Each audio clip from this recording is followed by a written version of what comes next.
Hello and good morning, my creative friends. Welcome to 100 Day Project Fridays. I'm super excited for today. I've already been down in my studio for an hour just drafting and working on some pages, and I'm super excited to be here with all of you. So, welcome. I'm Dr. Minette Riordan. This is Painting in Your PJs live with Minette. And we are live on YouTube as well as live on my Facebook page. And painting in your PJs is all about using art as a creative process, practice, and expressive and playful way to do some of the deep personal discovery work. And I love doing this kind of work. I love making it creative. I love making it really fun and playful. And I have been saying for several years now that I wanted to write a book about my creative process. It's chilly in the basement here this morning. Good morning, Judy. Great to see you, my friend.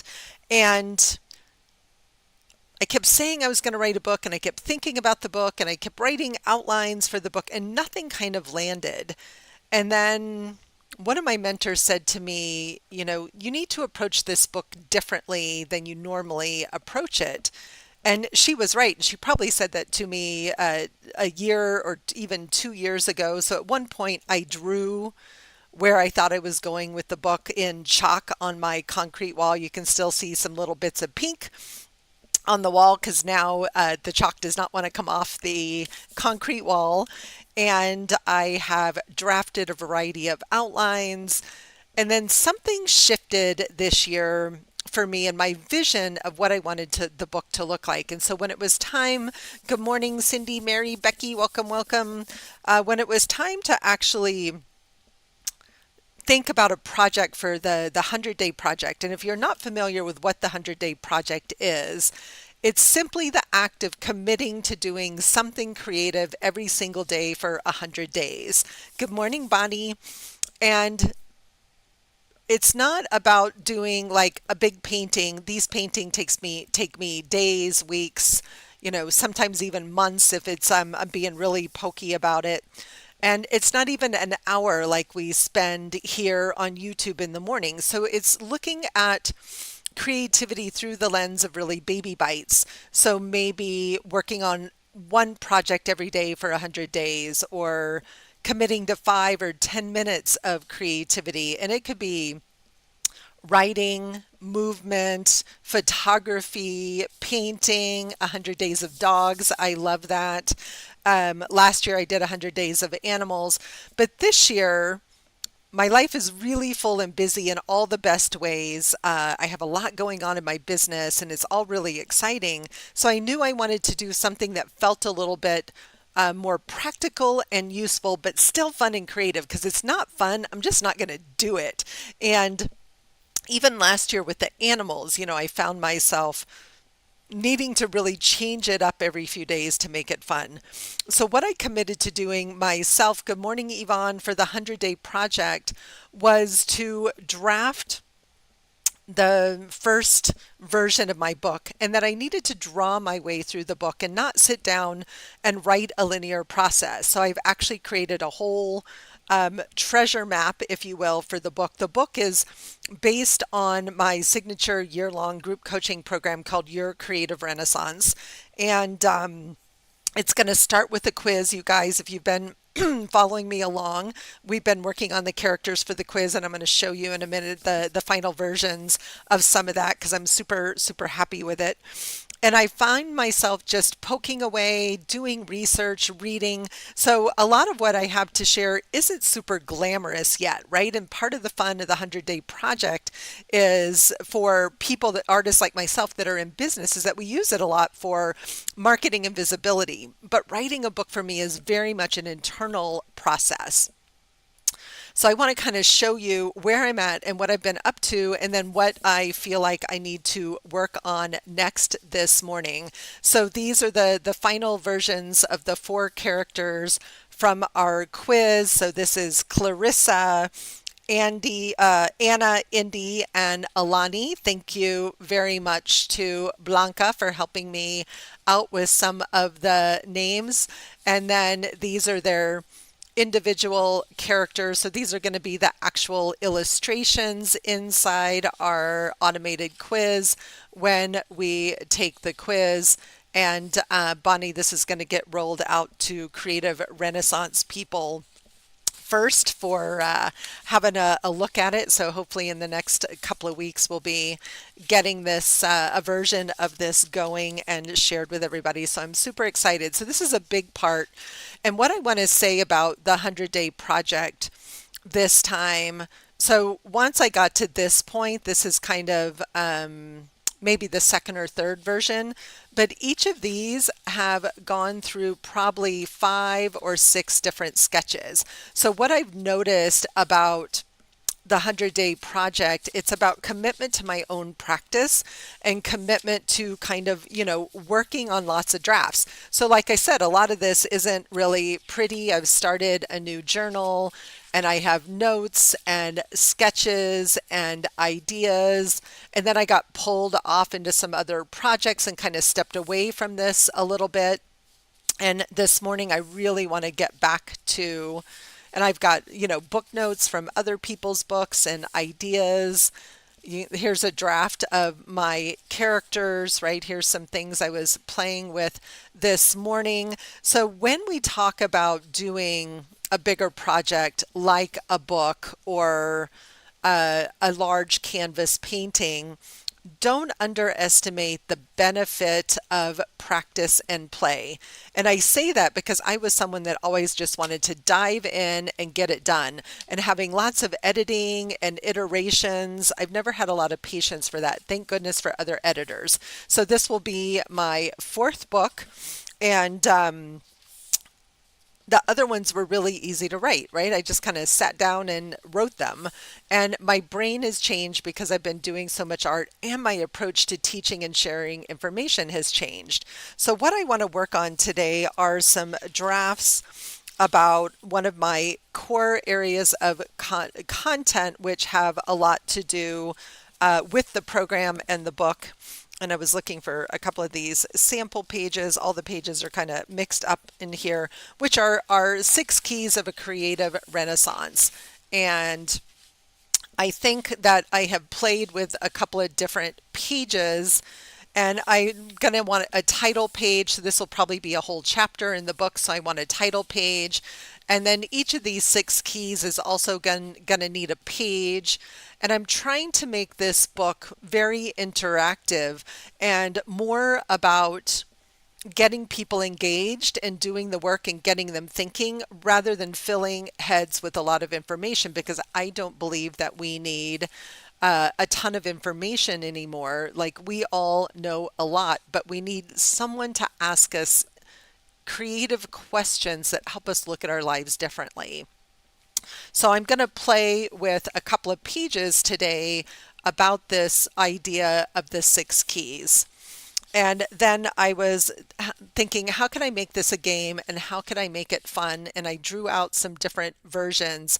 And I loved this kind of an abstract hopscotch kind of game.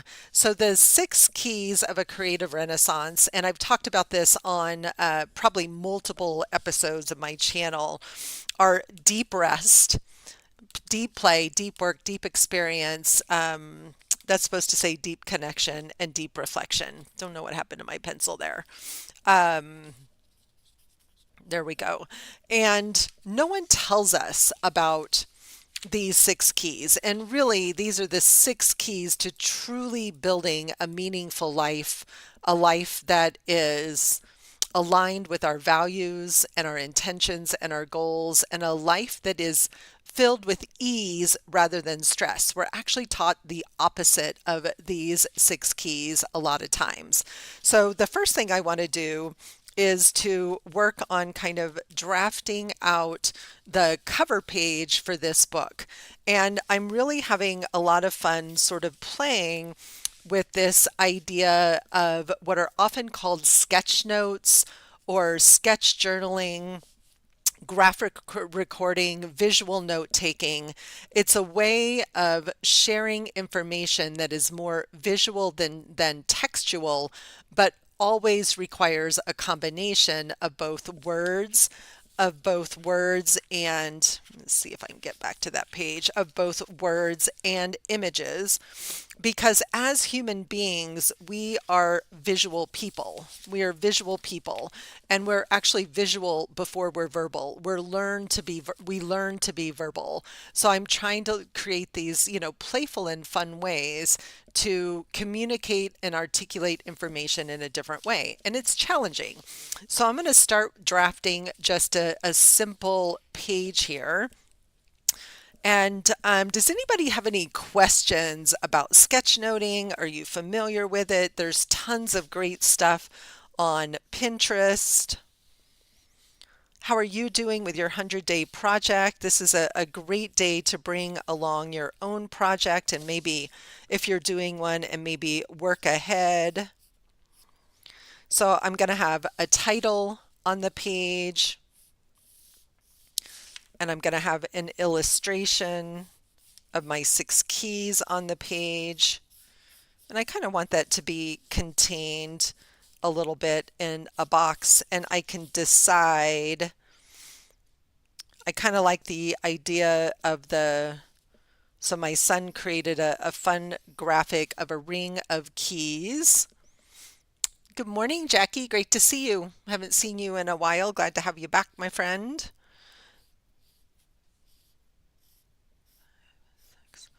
And those of you that participated in the secret garden got a glimpse also into these 6 keys. So there's some different ways. Yay, love to hear it. I have been seeing your post over in the Secret Garden Facebook group, and I love seeing it.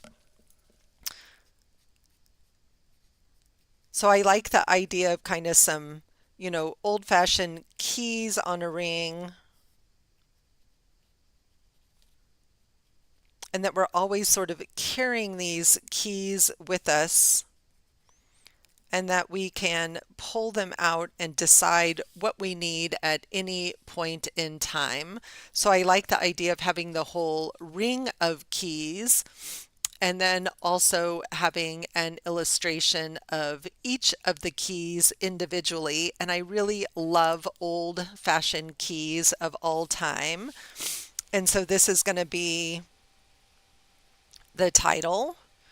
And everything I do is a working title, right? So again, these are all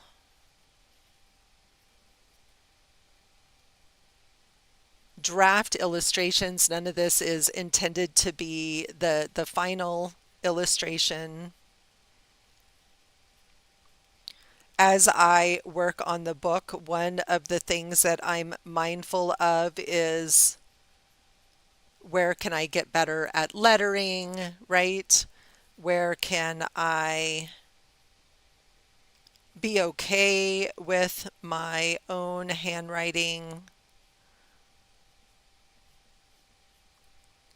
Renaissance is a long word, so it takes quite a few times sometimes to play with titles like this in terms of letter layout, right? So I'm looking at this thinking,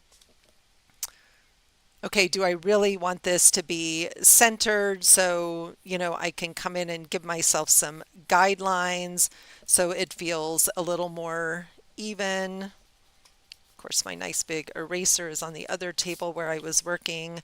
So if I were to come in and divide this box in thirds, right, then I can have a better sense of where I'm going. One of the tricks to lettering that I learned from one of my friends is to work backwards and forwards on the space that I have available, right? And so if we look at the word creative, for example, here's a fun lettering tip for you.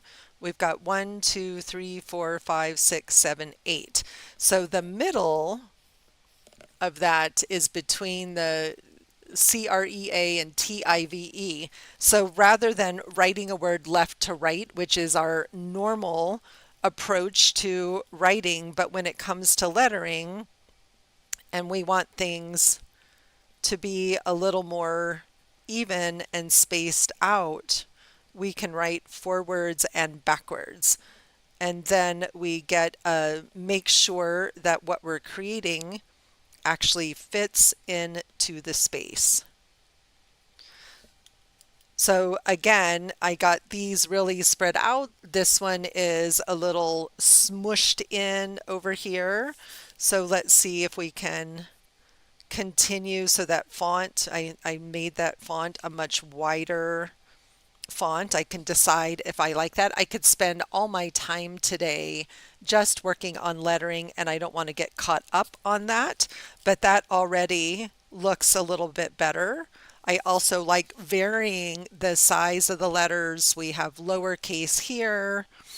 Maybe I want that 6 to come in and be a little more festive there. And maybe these are a little bit too long. I do like a long curly Q Y.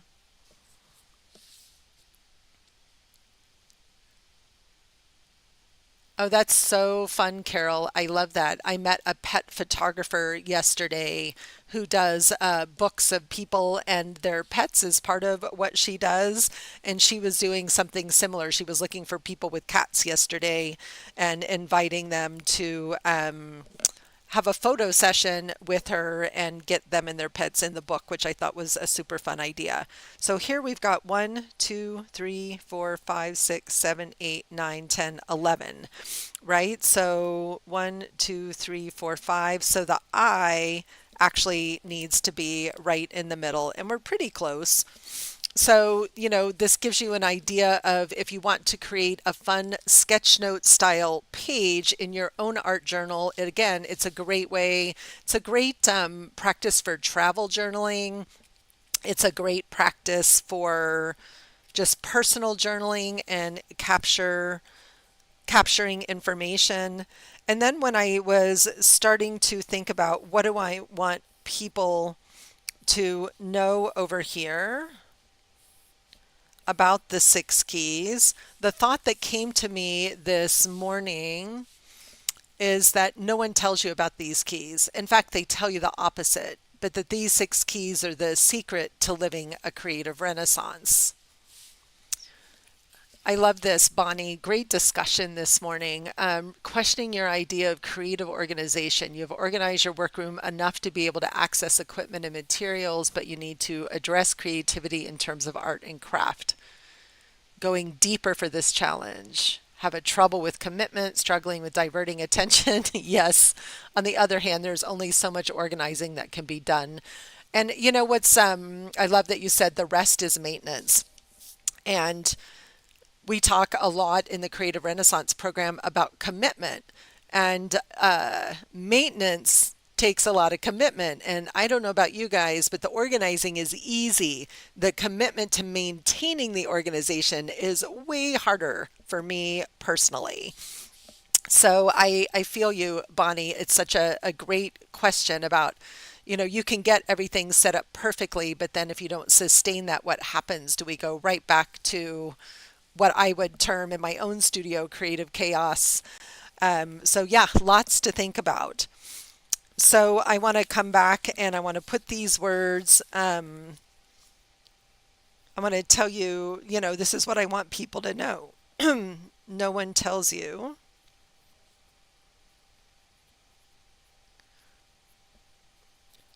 about these 6 keys. In fact, they tell you the opposite.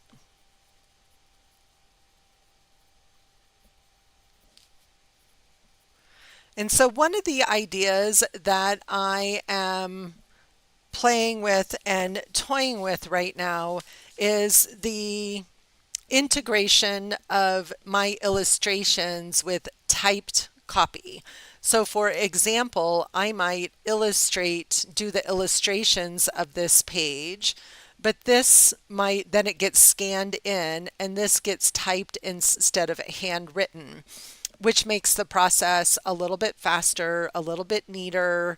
And I kind of like the combination of some of the handwritten and the typewritten as well. And so these are all the kinds of questions that we get to ask when we're in a creative process.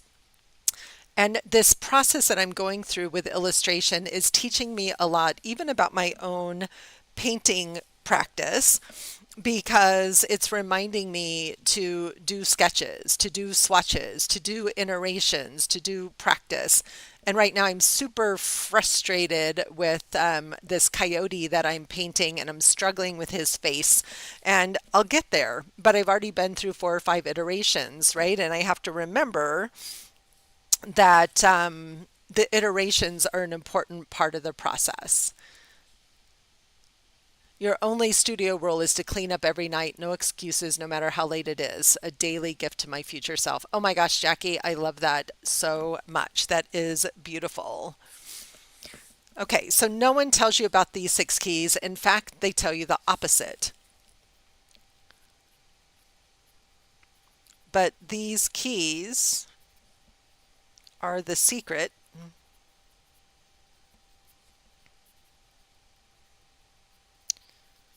to living a meaningful, and it's always a draft because I always spell things wrong, a meaningful and fulfilling life.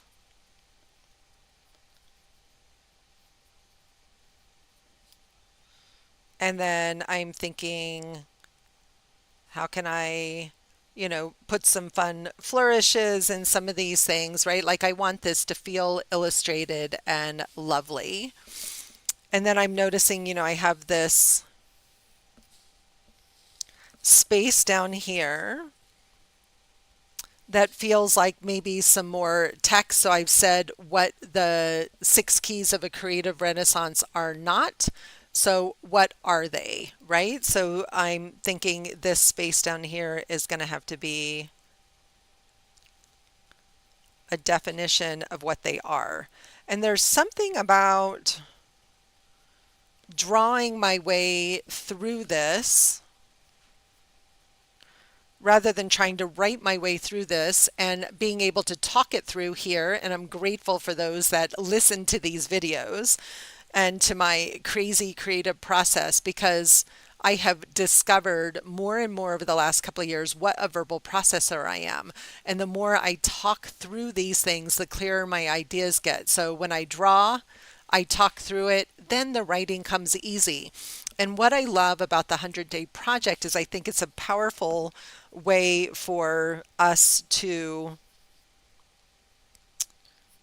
be able to discover more about our own creative process and practice. Very similar to what Bonnie was saying, right? That her commitment to organizing is teaching her new things about what matters and what's important. All right, so we're going to get the keys drawn in here. And to start, they're going to be really simple keys. But my goal is to practice drawing keys and making them really fun and scroll like I don't know what the word is, but like antique old-fashioned brass keys are kind of going to be my guide here. But the first thing that I have to do is I have to do some planning of where are things going to go on the page. And not all these keys are the same.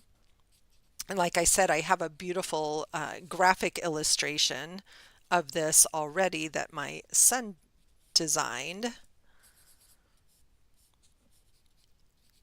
And so I'm again that combo of some graphic design, some handwriting, some typewriting. So what are the 6 keys of a creative renaissance, right? And again, I'm looking at, I think this needs to get moved over, and this could be a little bit wider. As I'm looking at layout and placement, I want balance on the page. So I think this box can be bigger. We have our little keys here. This one could even be a little narrower.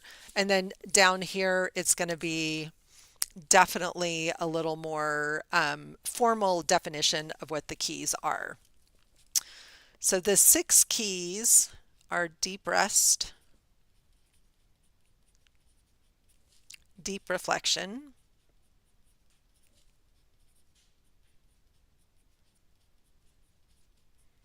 I can't talk and write. I can talk and draw, but I can't talk and write. It's fascinating. Deep rest, deep reflection, deep connection,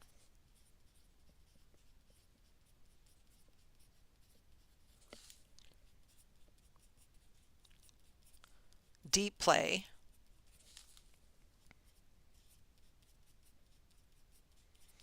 deep experience,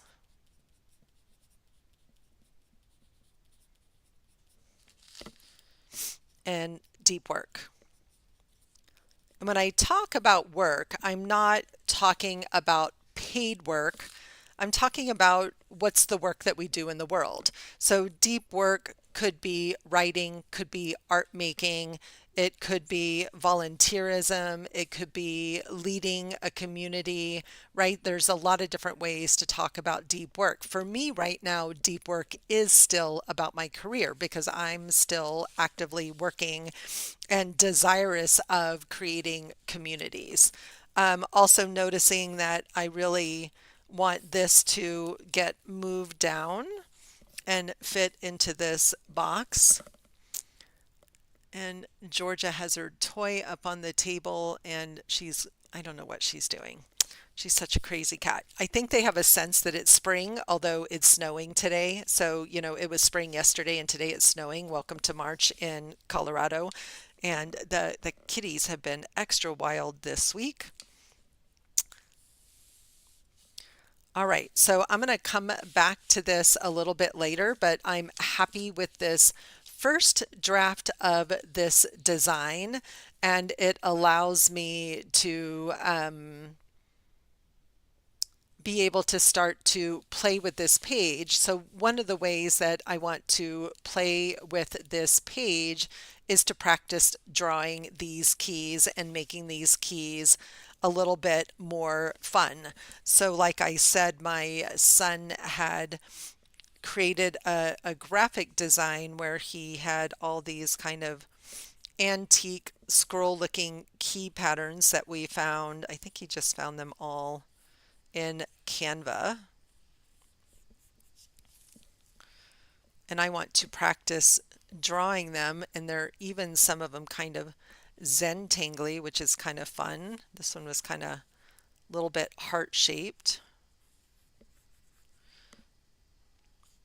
And again, I think what matters so much about the 100-day project is this commitment to practice. It's not commitment to having to produce beautiful things, although many artists do that and do it really well, and they use it to create things that they will sell at the end. But for me, it's always been about what is it that I want to improve or get better at? What's the energy that I want to put into, or what aspect of my, artistic self do I want to improve and grow? And so for me, this really came about because I was thinking a lot about this idea of sketchnoting and wanting to get better at sketchnoting, which led me right to, well, if I'm going to put in the energy to do this, then why don't I do it in service of something personal, service of something that is going to be useful and helpful to myself and others.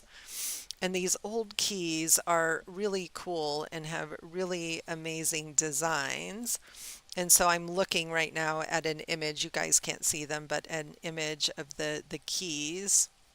There's probably a way to share my screen, but this is kind of what the keys look like. So my goal for this page is to have these fun keys drawn, and then each key will have a color as well. And again, so much of this is just about practice. So this one is really interesting. Has these kind of almost sort of floral, leafy, fleur-de-lis look to it. And that is supposed to be over in the middle. And notice how I'm going over and over lines. I'm not really erasing as I go. So when you're practicing sketching and drawing, let go of your need to erase and have it perfect and just draw over and over and over again the same lines, right? And let the lines correct themselves. It is a faster way to get better at drawing than trying to get it perfect the first time. Plus erasers, they make a mess. They make a mess of your table, they make a mess of your page. So this one had a really interesting, the part that actually opens the door. And then I imagine the locks that get created to match these keys must have been something else. Our keys are so much simpler these days than they ever have been. And then I get to play with this idea that all of these keys get to have a color as well, right? And so then that comes the fun part of how am I adding color? What am I adding color with? When it came to working on the quiz, this is a decision that I had to make. And most of the time when you see sketchnoting, what you see is a lot of marker, right? And I didn't love the way the marker looked. I wanted something that was, a little more me, and I chose colored pencil. But as I'm looking at these keys, I can see coming in with some, hey Georgia, you gonna come say hi? What? All of a sudden I have a kitty pawing at my leg here over on the side. Are you coming up? Oh, up and onto the table. And I recently got a new set of markers, so don't listen, if you don't want to be intrigued by yet more art supplies. Another artist friend of mine recommended these Sharpie creative markers. They're really affordable. They're kind of like a paint marker. They were pretty creamy. I've been, the colors are kind of funky, and these are the ones that have a really nice brush tip. But what I loved about them was even in my just little sketch journal that didn't have a ton of, or the paper was, the paper was really thin and the markers did not bleed through, which I think makes these really magical for, coloring books or sketchbooks that have thinner paper in them, because they, even on really thin paper, did not bleed through. In fact, here's our Nina Simone from yesterday, right? And so this is just plain old inkjet printer, and you can see through it because it's thin paper, but it doesn't bleed. There's no wetness coming through on the paper. So I really appreciated knowing about these markers. I love it. You'll have a sweet little box of 100 index cards of silly dogs with names and their person's names and lots of new friends and connections. It's such a great approach, Carol. I love that. And by coming in here and just adding some color to these, I can start to get an idea of color. I'm also noticing that it's picking up the pencil lead a little bit. You can see this one's just a little bit darker. And so again, this is all about practice, and I would want to add color to these once they were inked and not in pencil. That's going to save the life of these markers a little bit more. But I can even come in and just start to swatch out what are the colors of the keys that I want to use. What are the 6 colors that go together? These markers have really beautiful vibrant colors. In fact, those are my brand colors, the turquoise, yellow, and red. So I would definitely use those 3 colors. Let's see what else we got here. We probably need a green. This has kind of this funny limey green. It's missing kind of a forest green. can never have too much purple.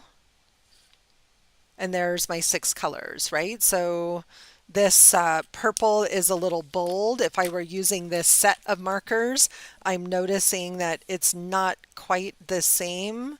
So I might actually come in with this pink because that pink feels like it's more in the same family, the same tone as the purple. So again, I think so much of the 100-day project is really about just giving ourselves permission to play and to practice. So I want to dive in and actually work on one of the keys today and start to design the page for one of the keys. And this was my template for that one here. So I want to get that open so that I can just flip back over and see it. And what I'm thinking is, do I make all 6 pages about each key the same? Probably not. I'm probably going to want to vary the layout a little bit. Otherwise, the book will start to look boring. But what I do know is that each of the pages will have the same elements. It'll have the name of the key. It'll have some kind of illustration related to that key, a definition of the key, journaling prompts, which are already written, and creative prompts, which are also already designed, because this is all, again, I'm just pulling content from my Creative Renaissance online program and using it throughout the book. So there's more design work and less writing work to be done, which feels really good. So I'm going to start with creating a nice little title box. Again, letting it be loose and sketchy. I love banners. So I'm thinking I'm going to have each of these will have a banner, and that the colors, awesome. Thanks, Carol. Input helps a ton because sometimes you get lost in your head over here making decisions and trying to figure out where to go. And then each of these pages will have color on it that matches our keys, right? So for example, for me, this pretty turquoise blue feels like deep reflection. And deep reflection was where I wanted to start today. And again, I'm going to have to play with that lettering to make sure that it's going to fit in this box. And actually, what I know to do and what I did are 2 different things, because look, I ran out of space. So the better way to do this is to draw the words first and then draw the box around the words, and then I don't run out of space. So if you're learning sketchnoting or calligraphy, or you're even scrapbooking or bullet journaling, right? So here is a key. Notice how my letters started to get smaller over here. Well, that's not going to work either, right? So one of the things, remember how in primary school grades we were given, you can still find it sometimes, we were given worksheets to practice handwriting that had the solid line with the dotted line. You can do the same thing yourself as you start to practice your lettering and get better at lettering. So what this is going to help me do is to make sure that I don't struggle with my lettering, and that everything ends up being a little bit even. Doesn't mean I can't still have some fun and make it playful, but it does mean that I'll have a better sense of what I want that title to look like and how long my title box needs to be. Out of my 6 keys, reflection is the longest word. So this one will have that longest title page. And so then I have a sense of, do I want it to be that big? Do I want it to be smaller? So I picked this journal. So this is the actual size that the eventual book will be. These pages are 7 by 10. And so it's very helpful to be able to practice over and over again, the layout and design of the page. So this actually feels a little too big for the page. And as I'm working on this, and I do want things to be even and lined up, so I can come in here with a little bit of a ruler. Awesome, Bonnie. I'm so glad it's helpful. Thank you. Yeah, especially if you do any kind of lettering work in your journals. I actually even like the width of this ruler, which is, not quite, a little somewhere between 1/2 and 1 inch wide, but it's a kind of a nice height. And I can decide how much space I want to give myself for, because I really kind of like the length of this one. I want to make sure there's lots of white space on the page. This one is 4 inches. That feels kind of long. Let's see, that one is 3 inches. That feels a little bit better, but it means my writing needs to be a little bit smaller because I also need space for the ribbons on my banner. So what happens if we just map it out a little bit and get a little bit more precise? So my halfway point is right here, 3.5 inches. So if I wanted it to be 3 inches wide, I'd go 1.5 inches from the center out, and then another inch out maybe for the edges of my ribbon. I'm not usually so mathematical in my drawing, but there's something today that's saying we need to plot this out just a little bit differently. Thank goodness for pencils and erasers. And now I'm looking at that going, okay, that's way too big for the edges of our banner. I don't know, were those 1 inch? No, they were 3/4 of an inch. So that feels better. So what's interesting is I'm looking at this as I actually eyeballed it just about right, right? So they were the same on each side, but it's not in the center of the page, right? If I took this page and kind of marked naturally where the center is, I wasn't even close to the center there with my drawing, right? So I definitely want to be a little more precise. Once I have this box, I can make the box more interesting as well. So a lot of times when we see pretty banners drawn, like I love going on Pinterest and looking up examples of how to draw banners, and there are so many great sketchnoting examples and so many great bullet journaling examples. Like you can just go on Pinterest, it's such a fabulous resource, and look up, banner styles or how to draw a banner, and you will get pages and pages of beautiful different types of banners.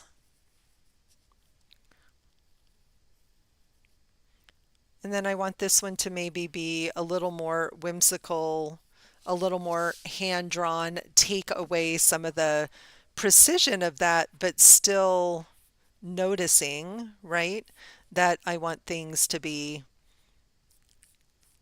even on either end. And I can probably work on those ribbons, but all of a sudden I have a little bit better sense of the layout, the placement. And then again, we have our halfway mark. So I can come back over here again, 1, 2, 3, 4, with a space, 5, 6, 7, 8, 9, 10, 11, 12, 13, 14, 15. So half of 15 is 7.5, right? So if we go 1, 2, 3, 4, 5, 6, 7, and 1, 2, 3, 4, 5, 6, 7, 8, this E right or F right here is going to be in the center. So I'm going to actually start, and this is going to have to be a little bit smaller. So I'm going to give myself, again, don't be afraid to use guidelines and pencil marks to help you with your writing. So if my F is kind of right here in the center, it may take me a couple of tries. I didn't know I was going to spend so much time on lettering today, but apparently that's what wanted to happen. So notice how these got a little bit squished.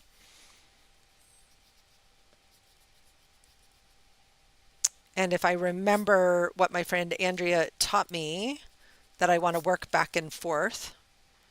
So I've got my L, so I want to come back over here, get my N in there first, and I can work in every direction. And then I can make sure those letters are a little bit evenly spaced. So it's really helpful when we're doing this to make sure that we have the words already written out, so we're not worrying so much about how to spell things as we're writing. And now I have a little bit better sense of the size and shape that these need to be.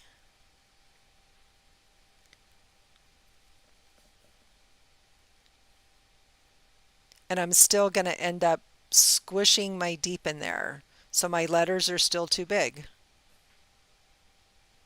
And those kind of tall, skinny letters are a little bit fun, right? But again, from a draft perspective, this is draft number 4. We're getting closer, but I'm not there yet.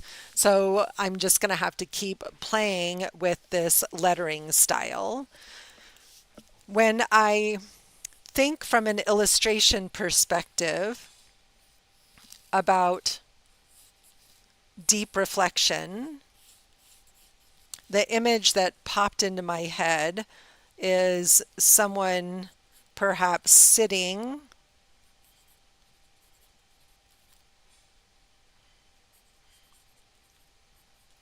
beside a lake or a river, and we have the ripples of water. So again, this is first draft, probably sitting on a shore, simply gazing out at the water, right? Maybe I'm going to have some pine trees and maybe my mountains are in the back. And so I'm drawing what to me feels like deep reflection, or where I might go to experience deep reflection. And then over here is going to be where I'm going to come in and write or type that definition of deep reflection. And so for me, deep reflection is really about spending time connecting with ourselves in quiet. You might do that through journaling or painting or sitting by a river or a lake. You might do it daydreaming, just sitting, gazing out the window, rocking in a rocking chair, right? But it's like allowing ourselves to sit in quiet contemplation. That might be meditation. It might be prayer for some of you. So it's less about where you are and more about your approach to thoughtfulness. So for me, it's a time of quiet, solo, personal reflection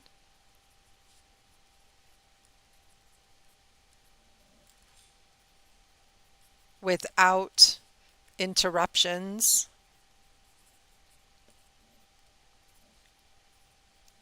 or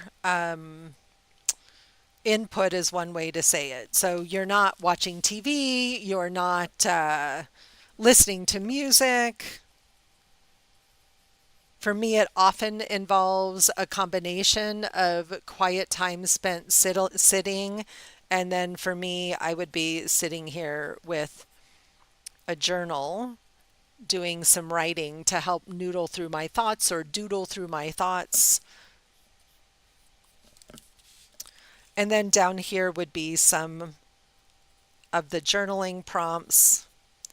And one of the other questions that I'm still debating, and I made myself a note about this, I think I did, I hope I did, was do I put the prompt in the book and leave space for people to write? Do people actually write in books? Or do I, so that this book really becomes an interactive workbook?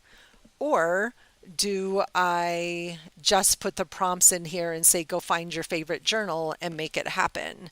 Because each of these is going to have an art prompt and written prompts as well. And the art prompt for this one is all about painting swirls. So this illustration over here would be an illustration of those prompts.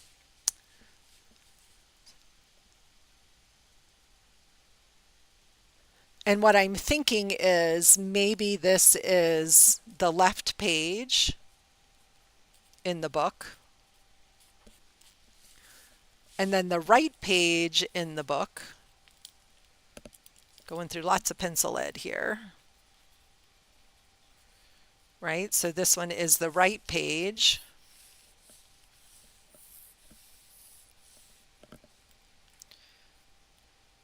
Would have notes and would have a box on here for answering the prompts with some lines. And down here, it would have a blank box and the invitation to draw right in the book. You never write in books, even if it's a workbook, because you don't want to. I'm the same. I have so many of these interactive types of workbooks, but I always just take them to my journal. And then, the marketer in me thinks, well, if I write the book with the invitation, then there could be a workbook to go with the book. So it's a curious question, right? So do I leave space in the book? You're the same as Carol Avon. All right, great to know. So maybe what happens is the book is the information, and then you either get your own journal or we create a blank journal that goes with the process. All right, so I'm going to pause here for today. For me personally, this was a productive session. I feel like I have so many better ideas of where I'm going. I have these great drafts, and now I can start to create more formal illustrations and to answer some of these big questions about what's important in the final book. So thank you guys so much for listening to me ramble along. Hopefully you got a couple of useful tips and about your own creative practice. And yeah, Jackie, I agree. And this is going to be a self-published book on Amazon, and they don't have great quality paper on there, which was why I was excited to find these markers, because so many coloring books don't have, you know, aren't great for markers because it bleeds through.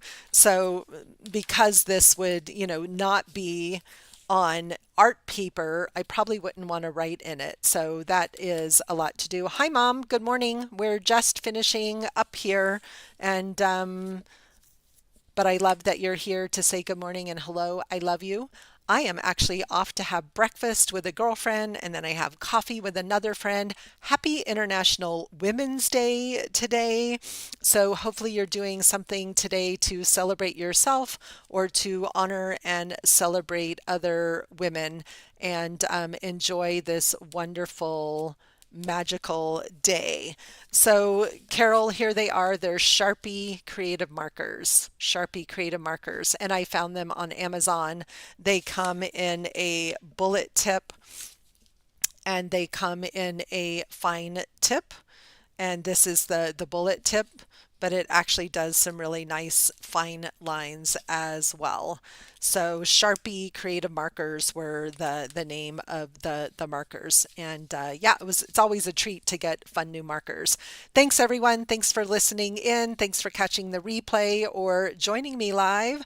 And I'd love to hear in the comments if you're watching the replay and you're doing your own 100-day project. How's it going? What are you working on? Let's keep plugging away. We got this. Bedtime for you. Had lunch with the girls. I love it, Jackie.